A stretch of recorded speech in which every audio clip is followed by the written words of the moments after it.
ada 5 tingkatan roh. Pertama adalah pemerintah. Pemerintah di dalam kitab Efesus ini berbicara tentang pucuk pimpinan tertinggi setan seluruh dunia, yang itu berupa apa? Satu oknum, satu pribadi yang namanya adalah iblis atau namanya Lucifer. Nah, yang kedua adalah pemerintah. Pertama pemerintah, kedua apa? Penguasa. Apa benar? Pemerintah ini bicara tentang apa? Pemerintah seluruh dunia, pemerintahan kegelapan dikuasai oleh apa? Lucifer.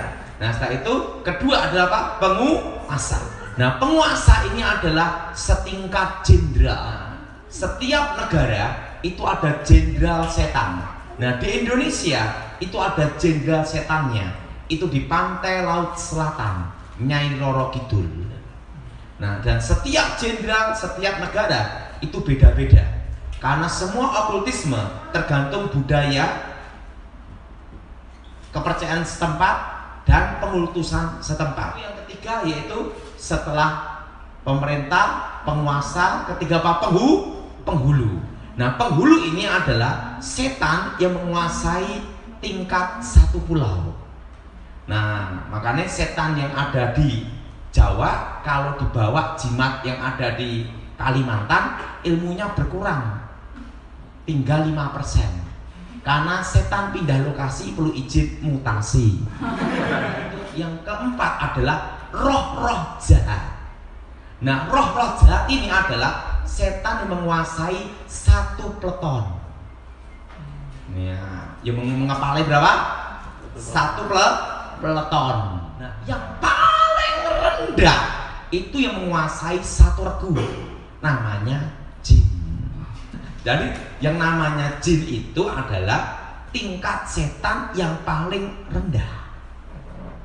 Nah, jin ini yang biasanya disebut penunggu rumah, atau yang menjaga harta karun, atau menjaga gua atau pohon. Nah, ini mengepalai satu regu. Jadi ada ininya, ada pangkat-pangkatnya ini semua. Jadi setan itu ada suatu tatanan hierarki yang sangat tertata rapi. Nah, tidak mungkin yang tingkat roh jahat langsung ke Lucifer. Harus ada protapnya juga, prosedur tetapnya juga. Untuk menemui Lucifer itu ada aturannya semua. Karena ingat, pemimpin tertinggi. Nah, jadi kita bahas dulu yang pertama adalah apa? Tingkat paling tertinggi. Nah, kitab Yesaya pasal 14 ayat 12 sampai dengan 17.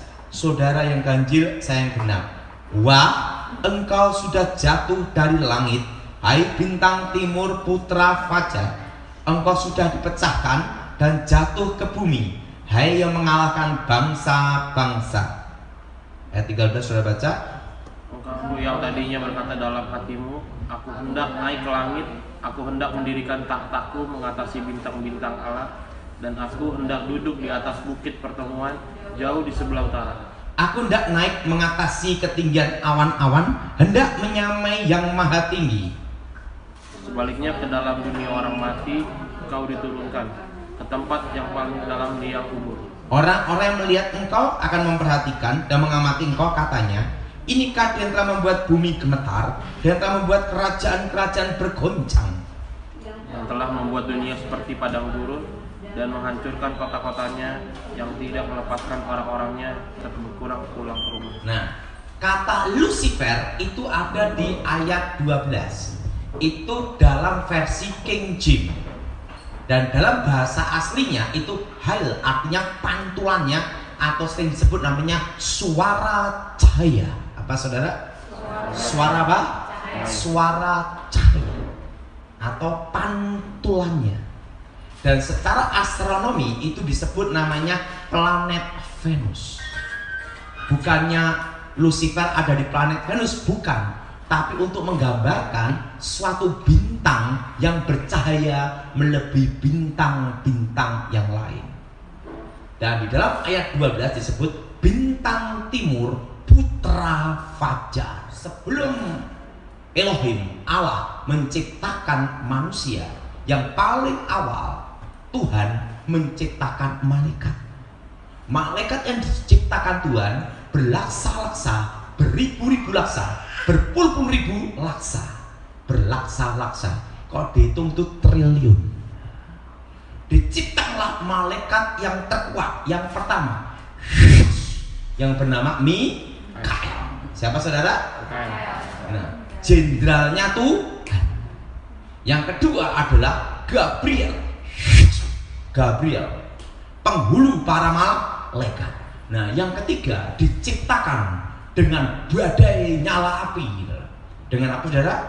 Dengan badai nyala api, suara cahaya. Nah, mari kita buka dalam kitab Ibrani. Ibrani pasal 1 ayat 7. Dan tentang malaikat-malaikatnya ia berkata, yang membuat malaikat-malaikatnya menjadi apa saudara? Badai. Dan pelayan-pelayannya menjadi nyala apa? Api. Jadi Lucifer diciptakan dahsyat dengan nyala badai apa? Api. Jadilah Lucifer. Suara cahaya. Makanya ada kepercayaan setan tercipta dari unsur api. Jelas? Jelas? Nah, ayatnya ada di mana? Ini. Ingat, plan-plannya dari apa? Badai dan nyala apa? Api. Tercipta lalu Lucifer.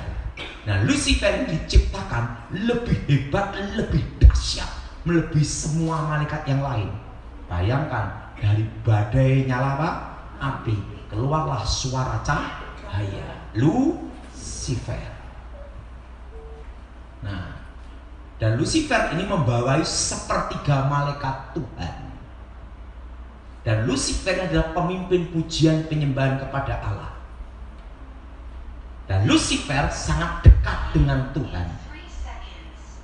Karena dekat dengan Tuhan, secara otomatis Lucifer banyak tahu rahasia tentang Tuhan. Seorang guru tidak akan memberikan muridnya 100%. Maksimal 80%. Jaga-jaga murid murtad disikat. Jadi ingat, karena tahu banyak rahasia tentang Tuhan, Lucifer ingin menjadi apa? Ibaratnya pecah kongsi. Nah, karena tahu banyak rahasia. Nah, tapi kan Tuhan tidak akan memberikan rahasianya 100%.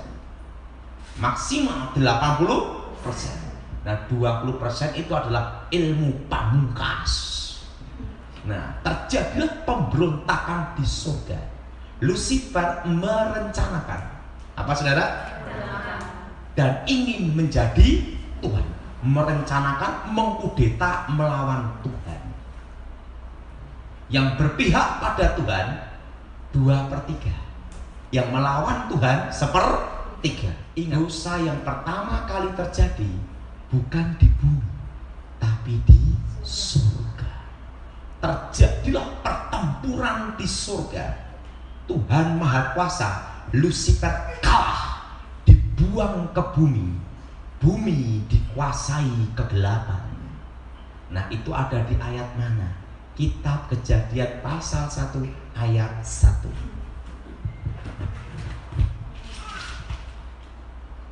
Kitab Kejadian pasal 1 ayat 1 dan 2.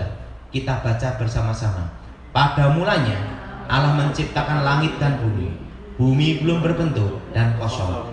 Gelap gulita menutupi samudera raya, dan roh Allah melayang-layang di atas permukaan air.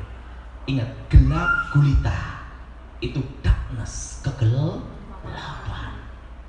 Ini bisa tentang kejatuhan apa? Lucifer. Dikatakan itu seperti kacau balau. Nah, Lucifer kalah, dibuang ke bumi. Tuhan sangat sedih. Tuhan sangat kecewa. Di dalam hidup ini yang paling menyedihkan, kalau kita dikecewakan orang yang terdekat dengan kita, orang yang paling kita sayangi. Betul? Betul? Demikian Tuhan. Tuhan sangat sedih dengan pemberontakan Lucifer. Tuhan sangat kecewa dengan pemberontakan Lucifer. Tapi Tuhan perlu teman untuk bicara. Tuhan perlu teman untuk ngobrol. Kalau saudara anak SMA, minimal punya teman tuh SMP, betul? Betul? Kalau saudara dosen, minimal temennya mahasiswa. Tidak mungkin profesor, doktor, kaburator, botak bocor temennya anak TK. Tidak mungkin, betul? Nah,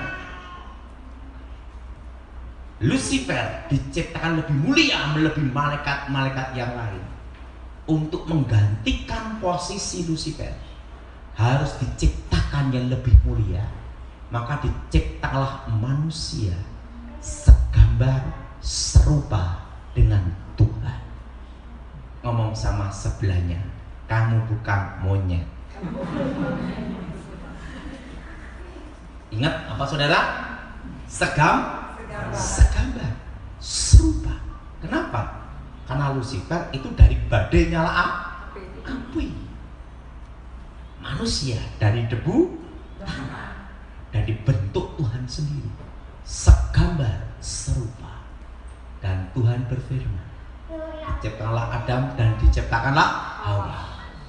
Beranak cuculah kuasai bumi. Beranak cuculah dan apa saudara? Kuasai bumi. Artinya penguasa dunia itu dulunya adalah Adam. Karena apa? Beranak cuculah kuasai apa? Bumi. Lucifer marah, Lucifer kecewa. Seorang direktur kalau dipecat diganti yang baru, otomatis jengkel sama yang ganti. Betul? Betul? Dulunya Lucifer malaikat yang paling tinggi derajatnya menjadi malaikat yang paling rendah, malaikat kegelapan. Dulunya malaikat yang disayang Tuhan menjadi malaikat musuhnya Tuhan. Dulunya malaikat yang sangat disayang menjadi musuhnya Tuhan. Dia marah, siapa yang ganti dia? Yang ganti dia manusia. Itulah alasannya kenapa setan menggoda manusia.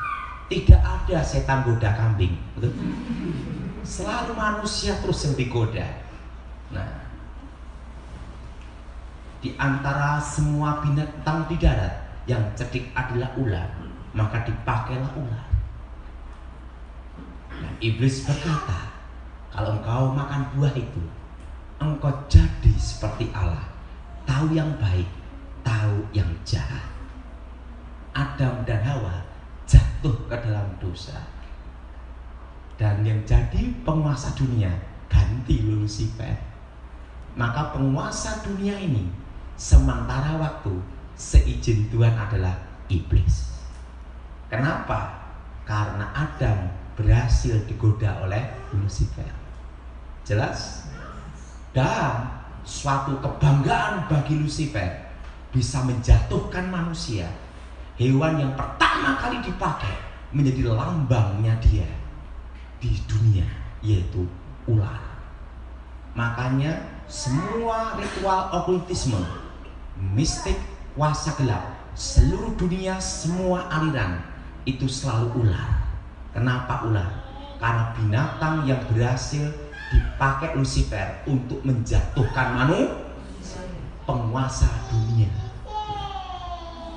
Itu suatu kebanggaan. Jelas saudara? Makanya kalau ritual-ritual kuasa gelap selalu semua berhubungan dengan ular. Dan ular yang lebih gede lagi naga. Ular sama naga bedanya apa? Kalau naga itu ular paling tua. Jelas? Kalau ular itu masih ular belum tua. Ular paling tua itu naga. Nah, karena berhasil menjatuh. Ingat, seorang penipu pasti lebih pandai satu tingkat dengan yang ditipu. Buktinya bisa ketipu, betul? Nah, betul? Nah, karena berhasil menipu dengan cara pakai ular, maka kebanggaan iblis di seluruh dunia, dia pakai apa? Lambang apa? Ular.